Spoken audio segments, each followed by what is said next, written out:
Before starting this video, I do want to give a thank you to my patrons that support the channel. And if you would like to support the channel, there are some great benefits for you in the link down below. So with that, let's get into today's video.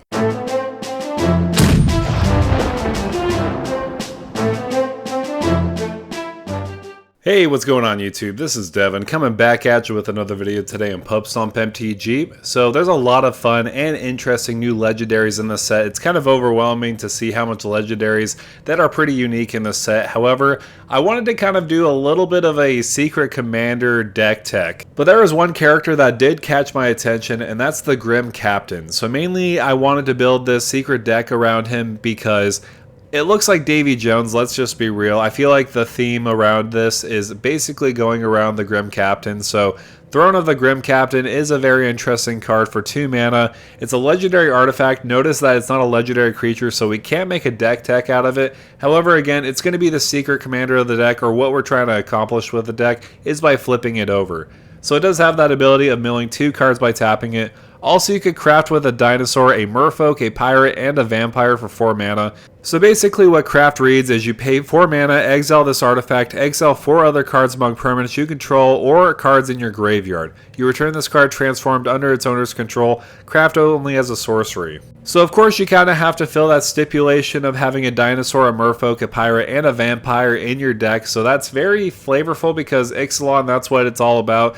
So of course, what does it transform into? So it transforms into the Grim Captain, so it does have Menace, Trample, Lifelink, and Hexproof. So that's a lot of stats just for one card right there. And plus, Hexproof is no joke. So this is a very powerful just array of abilities in general. But we are not done yet. We do have another ability. Whenever it does attack, each opponent sacrifices a non-land permanent. Then you may put an exiled creature card used to craft the Grim Captain onto the battlefield under your control, tapped and attacking. And that's the biggest reason why I wanted to build around this specifically as a secret commander, because it has some ways where you need to get cards into your graveyard or on the battlefield so that you could exile them to the Throne of the Grim Captain so that you could have the Grim Captain appear on your side. However, on the back side, it reads as a black color identity, mainly because if you look at the legendary creature on the left, it shows black on there, so it officially is a black colored card. So it's not like you could put this in a mono red deck. You have to have black in the color identity of your commander. Also, speaking of your commander, what kind of commander do you want to utilize so that you could get the Throne of the Grim Captain on the battlefield consistently? So when designing this deck, there's a lot of different avenues you could come across, because the Grim Captain, all you need is a black color identity in your commander, then you are good. But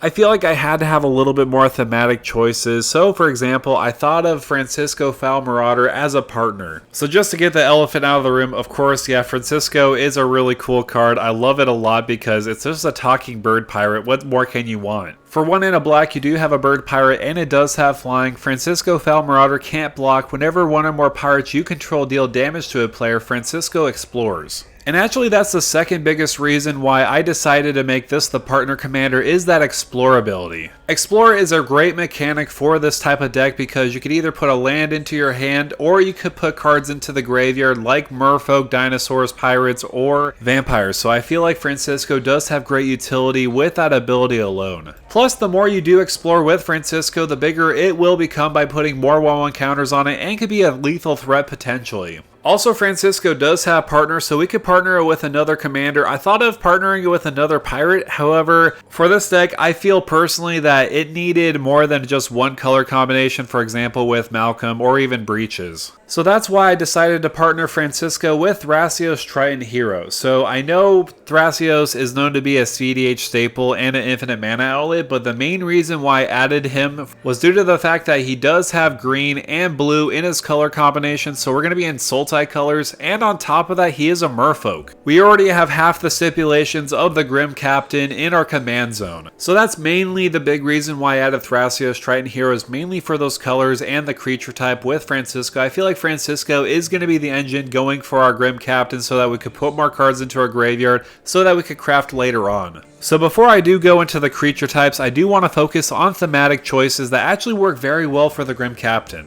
So for example, why not his locker with the Grim Captain's locker? So this is obviously a reference to Davy Jones' locker, but in this form it's pretty neat and has a really good ability. So for 3 and a black, it could tap to surveil 1, or it could tap to until end of turn each creature card in your graveyard gains escape 3 and a black, exile 4 other cards from your graveyard. So yeah, this is very fitting for our deck, not just for the fact that it's the Grim Captain's locker for a flavor reason, but surveilling 1 to put cards into our graveyard is very good, and putting creatures on the battlefield is even excellent too, so that we could craft with our commander. Well, secret commander. But let's move on to another flavorful card with the Grim Captain's Call. So this is very flavorful for multiple reasons, aside from the fact that it's called the Grim Captain's Call. It does have the ability to return a pirate card from your graveyard to your hand, then do the same for a vampire, dinosaur, and a merfolk. So I feel like this was kind of the inspiration for the Grim Captain as a card itself, and the main reason why we have to craft with 4 of these different creature types. But what's a captain without his crew? I do want to mention Skeleton Crew, mainly because Skeletons is a little bit of a sub-theme in here. With Skeleton Crew, it's 3 and a black. Each other creature you control that's a skeleton or a pirate gets +1/+1.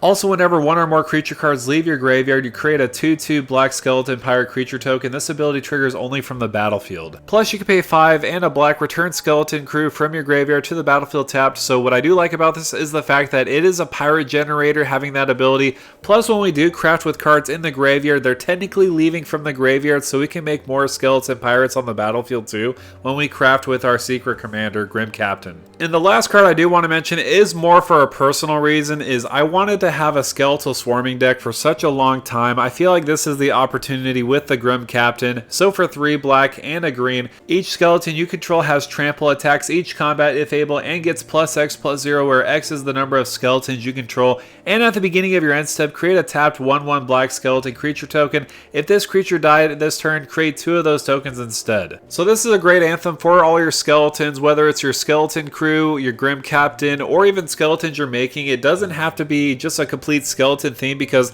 this is just a generator itself, just giving you value over time, giving you more skeletons on the battlefield, and overwhelming your opponents. I know the theming is tight with all these creature types, so that's why I didn't want to add too much skeletons. Skeletal swarming is actually pretty good overall in the deck. Aside from that, we are focusing on 4 different creature types. For example, with Merfolk, I thought a Jade Light Ranger and World Shaper. These provide utility for the deck. Jade Light Ranger mainly explores twice when it enters the battlefield. World Shaper will attack and mill 3 cards, and if it does die, you return all land cards from your graveyard to the battlefield. So you're going to notice with a lot of these choices, they're very specific and narrow choices. I'm not just going to throw in any kind of creature type that fits the theme. I'm going to focus on ones that will help us get the Grim Captain on the battlefield. So with pirates, there's a lot of great utility. For example, with Pirated Copy, also Malcolm Keen-Eyed Navigator, and Hostage Taker. Each of these just provide great utility overall in the deck. Malcolm will make treasures based off of how much pirates deal damage to our opponents. Pirated Copy will copy the best creature on the battlefield and potentially will draw us cards.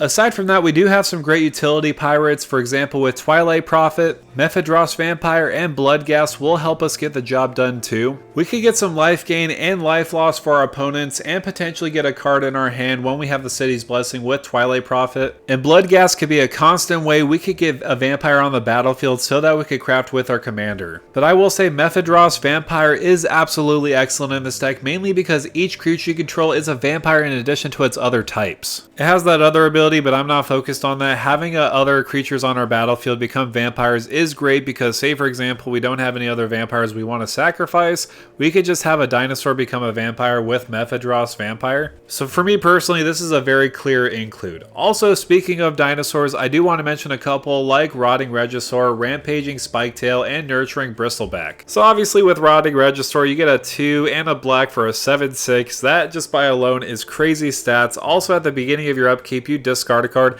That might seem like a downside, but in all aspects of this deck, it's really not, because if we discard a Merfolk or even a pirate, for example, we will have an easier time crafting with the Grim Captain. Plus, to be quite frank, the reason why I mentioned the other 2 is because they do have that ability of Swamp Cycling or Forest Cycling that has that ability to basically discard itself so that you can search your library for a forest or a swamp card. so that later on you could craft them with the Grim Captain. So I did also want to give you a warning in this deck. You don't want to go too crazy in adding all these different creature types. As long as they have great utility, just focus on that. Don't try to just jam pack as much dinosaurs, vampire, merfolk, or even pirates in the deck to fit in that stipulation for the Grim Captain. And the big reason why I say that is the fact that Changelings will help your deck out a lot because they will become any creature you want them to become. So for example, I did want to mention Realm Walker, Masked Vandal, and also Titan of Littjara. So if you are missing, for example, a vampire on the battlefield or in the graveyard, you have the other types ready and available. You could use cards like these to fill in that typing. Plus with Realm Walker, you can look at the top card of your library at any time and you choose a creature type specifically and you may cast creature spells of the chosen type from the top of your library. Masked Vandal is a great option just to exile an artifact or enchantment on a battlefield. And depending on what type of creature types you do have on the battlefield, Titan of Littjara will be an excellent choice to draw some cards and discard a card. Another card I did want to mention for you is the Black Market Connections because it has that ability of choosing one or more at the beginning of your upkeep. You could create a treasure token and lose 1 life, draw a card, lose 2 life, or make a 3/2 colorless shapeshifter token on the battlefield with Changeling and you lose 3 life. In most cases, you're probably going to full send, but for example, you might want to use that third ability as much as you can so you put as much creature types on the battlefield so that you can sacrifice them for the Grim Captain. Plus, this does draw you a card and make it a treasure token based off the life loss, so this is a great option in the deck, no question about it. But honestly, why not make all your creatures all creature types with cards like Arcane Adaptation and Maskwood Nexus? I specifically like Maskwood Nexus because it does make a 2/2 blue shapeshifter creature token with Changeling for 3 mana and tapping it. So yeah, these are obvious includes for the deck, mainly because if you do have 4 creatures on the battlefield and they don't represent the types for the Grim Captain's throne, they will now if you have one of these on the battlefield so that you could craft making the Grim Captain return. However, that's going to do it for me, guys. Thank you guys so much for coming by and watching this video on the secret deck tech around the Grim Captain and trying to make it work. I will say this was one of the more interesting challenges I've had in recent years as far as building a right type of deck for the Grim Captain. I feel like this partner combination is very good too. You already have 2 of the 4 options for the Grim Captain to craft with in the command zone. Plus with Francisco, it does have that explorability where you could basically put cards into the graveyard so that you could have them craft with the Grim Captain too. So these were the commanders that I thought of personally that would be a great fit for the Grim Captain. Let me know down below in the comments if you plan to make a deck tech around the Grim Captain. What commanders would you pick? How would you build it? I feel like there would be a lot of fun options, so again, let me know down below in the comments. Also make sure to like, share, and subscribe to the channel. And with that out of the way, thank you for stopping by.